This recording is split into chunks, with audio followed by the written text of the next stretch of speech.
Hey guys, this is Javier with The Real Javier Novo, where we apply the principles of philosophy, spirituality, and mysticism to rapid lifestyle transformation. And I just wanted to make a quick video today. I was reading a forum that I like to frequent. It's a spiritual business forum on Facebook. And a young lady asked a question. And the gist of the question was basically that she felt as if she had to decide whether creating a conscious business was even for her, because apparently she had not seen much movement in that regard, and she thought she had to make a choice between pursuing the conscious business and pursuing something else in her life. And this was the general tenor of this. And so I answered this question, but I wanted to go deeper into this, because the question is loaded with assumptions. And the first assumption is that you have to make any kind of decision. And I did go into the metaphor of film rolls as it is explicated by the great Vadim Zeland in his book Reality Transurfing, and it's a metaphor that we adapt in many of our explanations and teachings on this channel. Basically, going into the point that if you're on a film roll, remember that the script on that film roll is already written. Therefore, everything on that film roll is predestined. Therefore, to fight against that script while you're on that film roll and while you're still in that vibration is useless. Not only is it useless, but it's detrimental in the fact that now you're not only on a negative film roll, or a potentially negative film roll, but you're on a negative film roll compounded with the fact that you're now struggling against it. So that gets you onto a worse film roll. And so it's as if the great Abraham Hicks said, you can't get there from there. So starting with this, I just wanted to start with the fact that there are two kinds of decisions that we have to make when we're on a film roll.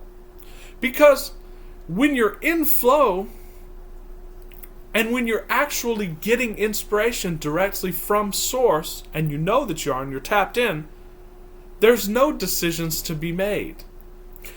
The only decision is choosing your end. You choose your end destination. That is a decision. You're given contrast, and you sort through those contrasting situations, and you choose what the end is. But once you choose what the end is, that's the only decision you have to make. Any other decision that's not made from a place of choosing is a non-inspired decision. Therefore, it's simply probabilistic, and you'll just be more or less in the muck. So the point is, it really doesn't matter what decision you make, because both are not going to be inspired. So what do? Of course, when you're in a film roll, you have to follow the script.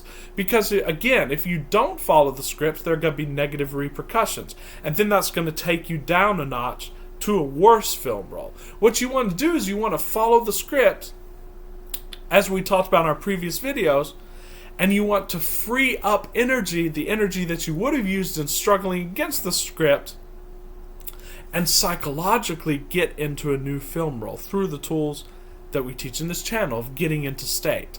But you'll only have the energy to do that once you free up the energy that was spent in fighting the film roll. So, on a film roll, there are two kinds of decisions. The first decision is one that you have to make, that you're forced to make, and there's a time crunch. So say that you have to make let's say you're faced with a situation in which, for whatever reason, your lease is up on your apartment, and now you don't really want to leave the apartment, but your lease is up. So now you have to choose, do I go and move in with a roommate, or do I go to this specific apartment, which is more expensive than I like, and it's not of the same quality of my apartment? Of course, you can create a situation in which you don't have to leave that apartment, but not until you get out of this negative energy. You have to face what's coming at you, and you have to make a decision based on that. In that case, you simply have to follow the script of rational decision making as best you can. Of course, you could just flip a coin, and it would be all just as well, because they're both coming from basically the same place of not very high on the emotional scale, And so they're both not going to be that different. So it's not that threatening. But of course, following the script, you do the best you can to make a logical and rational decision. The second kind of decision is a decision that seems to be forced upon you, but is not urgent, therefore it's based upon a false assumption. What do I mean by that? The decision of whether or not to pursue a conscious business is a false decision, because you don't have to decide that. Because first of all, you've already chosen that desire. You can't abandon a desire, because the desire always remains there in its essence, even if it changes in the photograph that you put for your desire. Say, for example, you see yourself selling something, or you see yourself producing something, and now you are no longer sure about that, but you still have that essential desire. Let's say of financial abundance, let's say of relating with people in a dynamic way and in a fun way. That desire is still there. You can't give it up. So don't even think about trying to give it up, because that would be force and that would be resistance. But the questioner is assuming that they have to decide between this conscious business and another thing that they're doing. I think it was another job or something like that. In that case, you don't make a decision at all. Your whole entire effort there is to simply follow the script on the outer. So, for example, if you're working at a job, we'd say continue to go to work, as long as that doesn't feel too emotionally painful, and as long as you don't have another opportunity that's obviously in the pipeline. Then when you're doing that, you work with the tools that we give in this course, such as journaling, such as like the tools that Abraham Hicks gives, like focus wheeling and so on and so forth, to make your present reality on your present film roll as desirable as possible. And once you do that, ladies and gentlemen, you're ready to take off. Now, concurrently with that, you start to get into the state of your new film roll. So you journal and you ask yourself, or you just go within and you ask yourself, what is it that I want?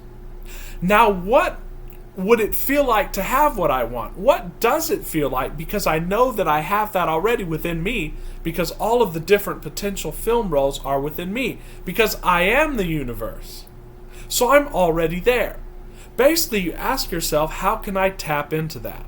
How can I get into that state and start training my mind through mental rehearsal to remain in that state longer and longer? So I'm doing two things. I'm either following the script on that film roll to the best of my ability without resisting it, and I'm finding things to appreciate even in that script. And indeed, I'm finding small ways to improve upon that script, because there are always ways, as we talked about in our last video, to improve upon any script. And then, more frequently, as it feels more natural, I'm getting into the state of the desire that's on that other film roll. And every time you do that, you light up that film roll more and more. You create a groove in your mind that the mind then more easily and more frequently returns to. And as is talked about by Neville, and as is explained in quantum physics, that will start unfolding in your physical reality, and before you know it, you'll be on another film roll. So the point is, you don't have to make a decision. There's no scarcity consciousness here. It's never either or. Always tell yourself this and. How can I do everything? I don't have to sacrifice anything. It reminds me of the story in The Law and the Promise by Neville Goddard about the couple who wanted to build an apartment building on their lot. I believe it was a doctor and his wife. But they had money set aside, but they did not want to compromise on that money because it was a security for them. It gave them a certain measure of financial security. So they said, we're not going to put any of our money into this property. And they manifested that over a period of months. So you don't have to say, well, no, I have to spend all my money and I have to go all in. I have to do everything that I can. That's not true. You don't have to change anything you're doing in this script. All you have to do is free yourself up so you can jump, what we call in this channel quantum jumping, to another script. Anytime you think you have to make a decision, There's a resistance in that right there. As the great Lester Levinson said, the very fact of asking a question, and we'll go into this more, this is very metaphysical, but he said the very act of asking a question implies that you're not in the spiritual, because in the spiritual there is no question. It's already answered. So there's nothing you have to do, there's nothing you have to change, and you don't have to change beliefs. I think this young lady was talking about, how can I change beliefs and get around my blocks? You don't. The biggest secret is here, you don't have to change any belief or work around any block. That's right. Now, you can change certain beliefs, and it's fun to do that. And you can do that if you want to. And you can do it also to show yourself your power. You can always change a belief, and there are very easy ways to do that. One of the easiest ways is through affirmations right before you go to sleep and during sleep. And we're even in the process of creating some of these affirmations. But that's for certain cornerstone beliefs that you keep running into resistance all the time on. But you don't have to do that. You don't have to take any effort, whether interior or exterior, because you are it. There is no process, ladies and gentlemen, because you are the process. Everything that you want is already within you. All you have to do is do what makes you feel the best. Follow your highest excitement, as Bashar said, and your highest excitement is always going to be aligning with your highest excitement. It's the most natural and easy thing to do. And if you'll just look within, your inner being will guide you to everything that you need to do. Any action that you need to take will spontaneously flow through you, and any beliefs that need to be changed will be changed on the path. So for example, like we said in a previous video, if you don't believe that you can start a business, but you keep getting into state of that end result, and you keep getting into that state, and then something will happen that'll bypass that negative belief. It'll come from the unexpected, because in order to bypass a belief, it has to come around it. That's why in this modality things come from a place that you don't expect. Everything that I've manifested in the last few years has come in a way that I didn't expect. I took the steps to that, the psychological steps and the actions that I was inspired to, but it came to me from a totally different source. And indeed it has to. It's like Neville Goddard wrote about, the best healing for someone, or the best way to desire for someone, is if they don't know about it. Don't let them know you're doing it, because if they know you're doing it, then they put their blocks up. Their blocks are automatically triggered, so to speak. But if they don't know that you're doing it, it comes in a way that can get around their blocks from the unexpected. So there's nothing you have to do. I don't know how many times we have to emphasize that, and we will continue to emphasize it. You have to do nothing. Any process that you do is simply either from inspiration or it's for fun, and you do it as an end in itself. So I hope that clarifies things a little bit for those who are seeking an answer to that. There's no decision you have to make and nothing you need to do. Just choose what you want and make the only decision that you need to make, that you are it now. So thanks for watching, ladies and gentlemen. Please subscribe and like to our channel so that we can continue getting this message out to as many people as possible. I am doing coaching calls. I had 2 of those today. They were very dynamic and exciting, and I take you step by step on how to apply this material to specific aspects in your life. I'll put the email in the description so that you can schedule a call with me. I'm happy to serve in any way that I can, so we'll see you very soon. Until next time, this is Javier with great love and appreciation.